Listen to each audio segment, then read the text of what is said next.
What's up, guys? Welcome to another episode of the Young Guns podcast. Montreal is plagued with injuries. Cole Caufield's done for the rest of the season. Juraj Slafkovsky's done for the rest of the season. You already have Carey Price, who's not playing at all this season. Paul Byron. You have Sean Monahan, who's supposed to be making a comeback at some point. Jonathan Drouin is out. Jake Allen is out. Yoel Armia is out. Jake Evans is out. Brandon Gallagher is out. Caden Gooley is out. Yeah, that is about 1, 2, 3, 4, 5, 6, 7, 8, 9, 10, 11 players out.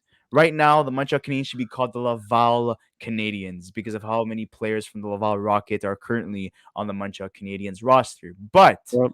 with that being said, Cole Caufield accounted for 20% of Montreal Canadian goals this season, and now he's not there for the rest of the season. So, will the Canadiens officially be in a perfect spot to tank for Connor Bedard? They beat the Toronto Maple Leafs somehow, who are supposed to be a top 5 team in the NHL with a depleted lineup. So maybe they could surprise a lot of us and continue winning games like that, or maybe the Canadiens just have the Toronto Maple Leafs number. But for the sake of Montreal Canadian fans, this is the perfect time to tank. Oh, 100%. But it's not just that. I mean, this was a team that even going into the season with all the guys healthy, were not expected to be, a good team. They were expected to be a bottom feeder. And, now seeing, how bad the team is and seeing how many injuries they have, I'm pretty convinced that they're gonna, be bottom five of the league at the end of all of this. But what's funny is that, like you mentioned before, right? Cole Caulfield has 20% of the Habs goals this season, which is funny because although he has 20% of the Habs goals this season, they still beat the Leafs, which just goes to show you, how bad. I'm joking.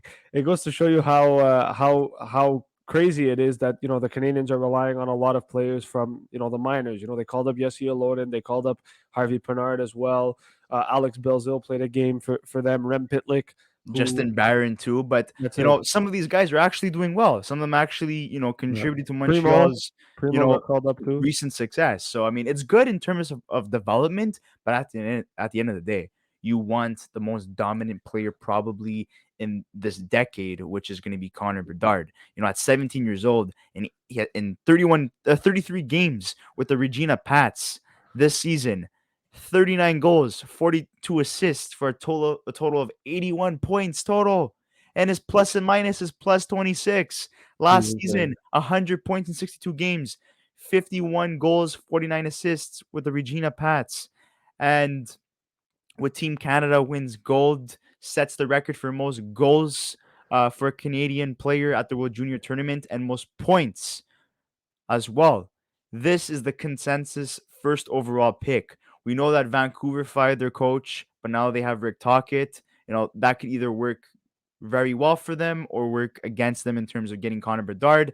But as it stands right now, Columbus, Anaheim Ducks, Chicago, Arizona, San Jose, and Vancouver have better lottery odds than Montreal.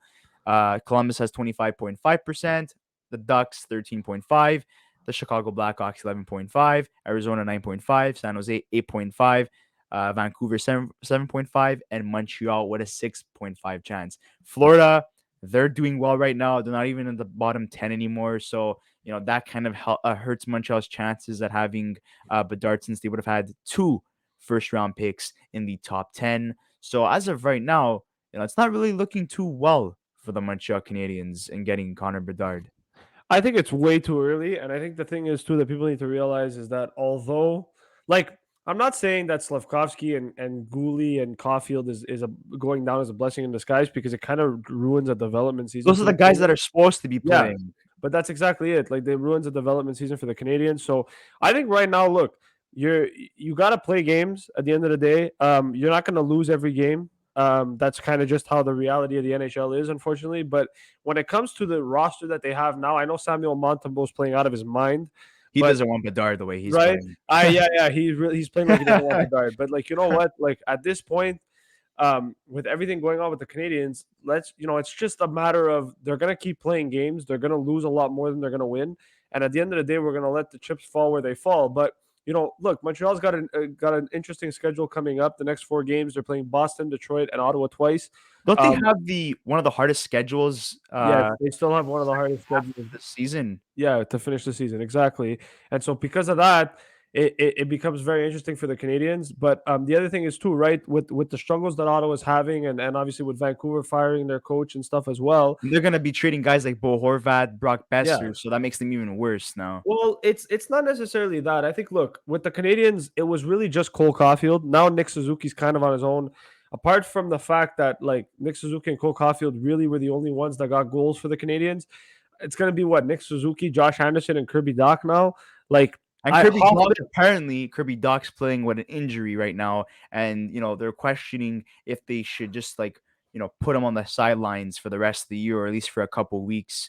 To kind of give him the I time just to you be need a healthy. roster. So if he's playing, he's playing. He hasn't played bad. He didn't look bad. But So like, it's bad though because it's a guy that has a bad past of injuries, and apparently Cole Caulfield was playing injured for the last couple of months. So like if you're thinking about it, yes, in terms of development, they play both players are playing very well, even though, they're one of them was playing injured for months, the other one's currently playing injured.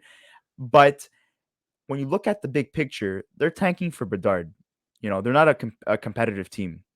And it sucks to say, yes, these young players are pivotal parts for the Montreal Canadiens' future. But if they're injured, they're injured, and they shouldn't go against yeah, doctors, thoughts. Essentially, if the doctor says, "I don't think this player should be playing," you're gonna risk, him yeah, being but out I don't long think it's term. I don't think it's that bad with Doc. I don't think Doc's at a point where he's with Caulfield, because I think if that's the case, they would have already made the decision. I think it's more so a situation of, look, the Habs have a roster where, like we said, right? Caulfield's not playing, Slavkovsky's not playing, Goulie's not playing. They have Drouin out, Gallagher out. Their whole team is basically out, right? And what's interesting is that, look, let's be honest. They're getting calls on Joel Edmondson. They're getting calls on Josh Anderson. There's possibilities that both those guys get traded before the trade deadline. Monahan, like Right, he's set to Monahan as return well too. is a possibility. Mike Hoffman could potentially be traded. I'm not saying he will. It could happen Jonathan potentially. Drouin as well. He's having a pretty good He's stretch not. before he got He's not going injured. to get traded. Maybe. Jordan's not I getting. mean, even Dandanov woke up at a certain point. Like, look, the good part about the Montreal Canadiens in this scenario is that they have a depleted roster, which increases the chances of finishing lower in the standings and having a higher chance at Bedard.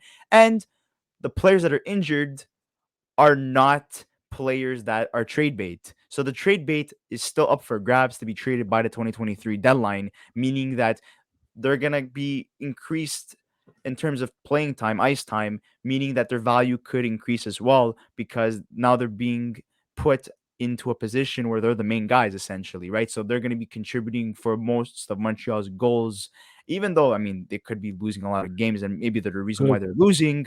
They're still going to be pivotal guys for Montreal for the rest of the season since a lot of guys are out long term. So Like Kent Hughes said in his press conference, it was, we want to win to a certain extent, but we also want to lose to a certain extent. yeah, because you cannot pass up on a guy like Connor That's Bedard. what He's that's basic. That was his exact words in the press conference. By the way, I watched it. once in a lifetime talent, and it's rare to see guys like this. What Connor McDavid, Austin Matthews, right? Sidney Crosby, Alexander Ovechkin, Yeah, like they don't come every year. And yeah, but guys, we'd like to hear your thoughts in the comment section below. What are the chances of Montreal landing Bedard under these circumstances? Uh, you know, is there a chance that this depleted lineup actually wins a lot more than we think? Um, do they have to get worse by trading guys like Mike Hoffman, Drouin, Dvorak, Anderson, Edmondson moving forward? Like essentially, what is the best way for Montreal to tank at this point? Like what do they have to do moving forward to secure themselves a good, comfy position to play get Jake Allen Bedard? injured.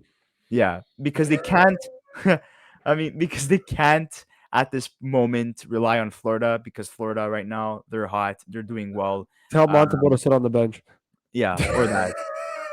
Bro, Anyways, guys, I know we're like about to end the video, but I just want to say something. He's literally playing like a Vezina goalie right now. It's not normal. Like, he needs to stop. he needs to stop. I mean, it's good for his development, and it's nice to Yes, see that Montreal actually has a future goaltender potentially, according to yes, Ken but Hughes. not this season. Please suck for the rest of the season, I beg. Yeah. But guys, we'd like to hear your thoughts in the comment section below. Do the Canadians have a higher chance at getting Bedard under these circumstances? Would you like to see Bedard land in Montreal, or do you want to see him elsewhere? We made a couple of videos covering Bedard, possibly going to Vancouver, or what's the best fit for him, the Ducks, the Blackhawks, Montreal, Vancouver, and etc. And don't forget to like this video and subscribe to our channel if you haven't already. And we'll see you on the next episode of the Young Guns podcast. Thank you so much, guys, for tuning in.